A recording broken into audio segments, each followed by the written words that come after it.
살다 보면 돈이 많이 필요합니다. 그리고 기왕이면 돈이 좀 많이 있었으면 좋겠습니다. 우리는 돈돈거리는 시대 속에 살고 있잖아요. 지금 우리 사회가 경제가 어려워지면서 돈에 더 집착하고 애착을 갖는 그런 세상이 돼가고 있습니다. 여기저기서 망하는 소리가 들려옵니다. 하던 일이 잘 안 된다. 일자리를 잃었다. 급여가 줄었다. 물가는 오르는데 너무나 살기가 힘들다. 곡소리가 들려와요. 당연히 돈의 영향력이 커질 수밖에 없는 시대입니다. 그래서 우리는 다 돈 걱정 좀 안 하고 살았으면 좋겠다. 돈 좀 펑펑 쓸 수 있는 넉넉한 형편 가운데 살았으면 좋겠다는 열망이 생겨요. 그러나 여러분, 상황이 바뀌었다 해서, 환경이 어려워졌다 해서 여러분 성경이 변하는 게 아닙니다. 하나님의 뜻이 변하는 게 아닙니다. 여러분, 제가 묻겠습니다. 크리스찬은 부유해야 합니까? 하나님의 자녀들이 부유해야 한다라고 가르치는 사람들이 있어요. 그게 하나님의 뜻이라는 거예요. 제가 그렇게도 문제시하고 있는 박혁이나 시스터지도 사실 그의 가르침의 기반에 보면 하나님은 우리가 부유하게 살기를 원하신다라는 것에 그 기반이 깔려 있습니다. 그러니까 그들이 삶으로서 기름진 삶을 사는 것을 보여주는 거예요. 그들은 기복주의에 기반한 사역자들입니다. 그리고 박혁을 옹호하고 그들을 또한 변호하는 유튜버들이나 그들을 열렬히 따르는 준사역자급의 사람들도 하나님은 우리가 부유하기를 원하십니다 라는 메시지를 노골적으로 이야기합니다. 그런데 여러분, 하나님께서 우리가 진짜 부유하기를 원하실까요? 부자 되기를 바라실까요? 잠언 23장 4절에 부자 되기에 애쓰지 말고 내 사사로운 지혜를 버릴지어다. 여러분, 이 말씀은 우리가 어떻게 해석해야 됩니까? 하나님은 우리가 부유하지 말라고 말씀하십니다. 너무나 많은 사람들이 부유함이 뭐가 문제냐 이거예요. 부유함 자체가 문제가 아니라 우리의 마음을 못 지키는 게 문제다. 부유함을 오히려 잘만 쓰면 하나님 영광 위해서 쓸 수가 있다. 우리 교회 안에도 부자들이 많이 필요하다. 그래서 부자 되기를 위해서 구해야 된다. 이렇게 말합니다. 그런데 여러분, 묻겠습니다. 부자가 되면 우리의 마음을 지키는 게 쉽습니까? 여러분, 부자 되면 하나님과 신앙이 좋아질까요? 하나님 뜻을 순수히 따르기가 쉽겠습니까? 그렇지 않아요. 여러분, 우리가 돈 적게 벌 때는요 11조 하는 게 어렵지 않습니다. 그런데 여러분, 지금보다 10배 더 번다고 생각해보세요. 11조의 금액이 굉장히 커지죠. 그 11조 내는 게 아까워지는 게 우리예요. 액수가 커지면, 사람이 돈이 많아지면 마음이 흐트러지게 돼 있습니다. 반드시 분산되게 돼 있어요.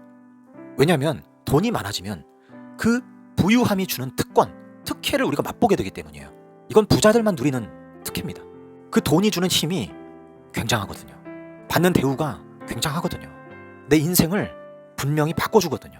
그래서 여러분, 돈 있는 사람이 돈 없게 사는 게 죽기보다도 싫은 거예요. 돈 많던 사람이 부족하게 사는 게 죽기보다 싫은 거예요. 그 특권을 다 버리고 살아야 되니까. 여러분, 예수님께서 이런 말씀하셨습니다. 마태복음 6장 24절에 한 사람이 두 주인을 섬기지 못할 것이니 혹 이를 미워하고 저를 사랑하거나 혹 이를 중히 여기고 저를 경히 여김이라. 너희가 하나님과 재물을 겸하여 섬기지 못하느니라. 여러분, 우리가 이 말씀을 상당히 대충 읽는 경향이 있습니다. 이 말씀 모르시는 분들 없을 거예요. 그런데 잘 깊이 생각을 안 해요. 여러분, 두 주인이 있대요. 하나님과 재물이에요. 둘 다 못 섬긴다고 말씀하시는데 이것을 부연 설명하시기를 이를 미워하고 저를 사랑하거나 이를 중히 여기고 저를 경히 여김이라. 무슨 얘기입니까, 여러분? 하나님을 내가 사랑하기를 선택하면 나는 돈을 미워해야 된다는 것입니다. 하나님도 좋아하고 돈도 좋아하고 성립이 안 된다는 거예요. 하나님을 사랑하면 돈은 미워해야 된다. 여러분, 미워하는 게 뭘까요? 싫어하는 거예요. 돈 많아지는 거 싫어하는 겁니다. 재물이 주는 특권, 그거 누리는 거 싫어하는 겁니다. 하나님의 사람들은, 정말 진정한 주의 종들은, 그리고 진정 신실한 하나님을 정말로 사랑하는 성도들은요, 돈 많아지는 게 싫어요. 왜? 내 순수함이 방해받으니까. 내 영성이 그 돈 때문에 자꾸 손실을 입으니까. 나는 영성으로 살아가는데, 나는 하나님과의 관계로 살아가는데, 그 하나님 때문에 내가 인생이 행복한데, 인생이 기쁜데 이 돈이 그 자리를 자꾸 끼어들어와서 방해하는 거예요.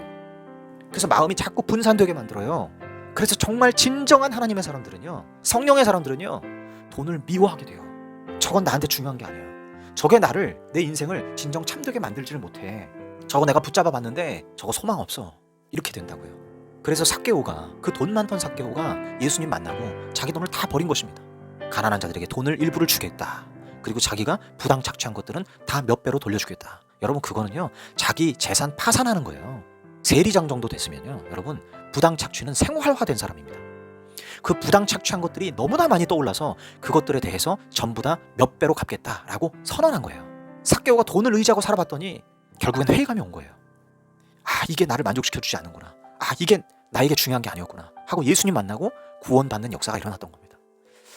여러분, 하나님의 사람들은요, 이런 역사가 끊임없이 우리의 내면 안에 있어요.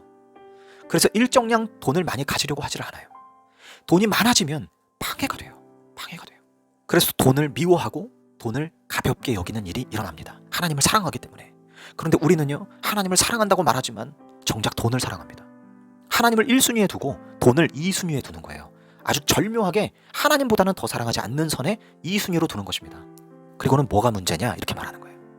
예수님은 그런 신앙을 인정해주지 않아요. 하나님을 너가 1순위로 사랑한다면, 그게 진짜 진정성 있는 너의 선택이라면, 그러면 돈은 2순위가 아니라 꼴찌가 돼야 된다. 꼴찌가 돼야 된다는 것입니다. 있어도 그만 없어도 그만, 나한테 아무런 중요한 게 아니야. 오히려 방해가 되니까 난 돈이 싫어.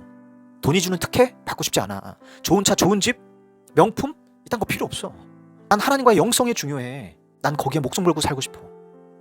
그게 나에겐 천국이야. 여러분, 디모데전서 6장 10절에 돈을 사랑함이 일만 악의 뿌리가 되나니 라고 기록되어 있습니다. 돈을 사랑함이, 이건 돈을 좋아하는 겁니다. 돈 좋아하는 게 악의 뿌리가 된다. 여러분, 돈을 2순위로, 하나님 1순위, 돈을 2순위로 두면 돈 안 좋아하는 겁니까? 여러분, 그렇게 교묘하게 우리가 신앙생활 하면 안 돼요. 돈을 좋아하는 것을 경계하십시오. 그것이 결국엔 악을 낳습니다. 돈에 대한 애착, 돈에 대한 집착, 여러분 이것들 다 내려놓고 하나님만 의지하십시오.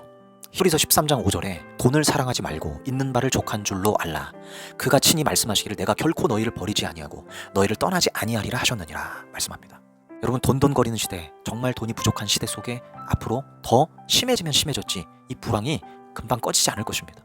근데 그럴 때일수록 우리가 돈을 찾는 게 아니라, 돈을 구하는 게 아니라 우리를 버리지 않으시겠다고 약속하신 하나님만 더 의지해야 되는 거예요. 우리를 버리지 않으시겠다고 약속하신 그 하나님을 더 믿는 거예요. 그래서 돈에 대한 애착으로부터 벗어나는 것입니다. 상황이 좀 어려워지면 어떻습니까? 돈벌이가 좀 줄어들면 어떻습니까? 살아가는 형편이 이전처럼 넉넉하지 않으면 어떻습니까? 굶어 죽지 않아요. 하나님은 절대 우리를 굶어 죽이지 않으세요. 우리가 마땅히 또 할 일들을 하게 하시고, 이전보다는 좀 부족할진 모르지만 사는데 아무 지장 없게 만드세요. 그러니까 돈돈거리지 마세요. 돈에 대한 염려, 집착 다 하나님 앞에 내려놓으십시오. 여러분, 있는 것을 족한 줄로 하십시오. 할 수 있는 일이 있음에 감사하십시오. 일이 없으면 하나님 앞에 일을 달라고 기도하십시오. 주님은요, 우리가 부유해지기를 원하지 않으세요. 그러나 하나님은 우리를 절대 굶겨 죽이지 않으십니다. 여러분, 제 말이 돈 많이 벌지 말라라는 얘기가 아닙니다. 여러분, 돈 많이 버시는 분들 축복합니다. 돈 많이 버시는 거 좋은 거예요.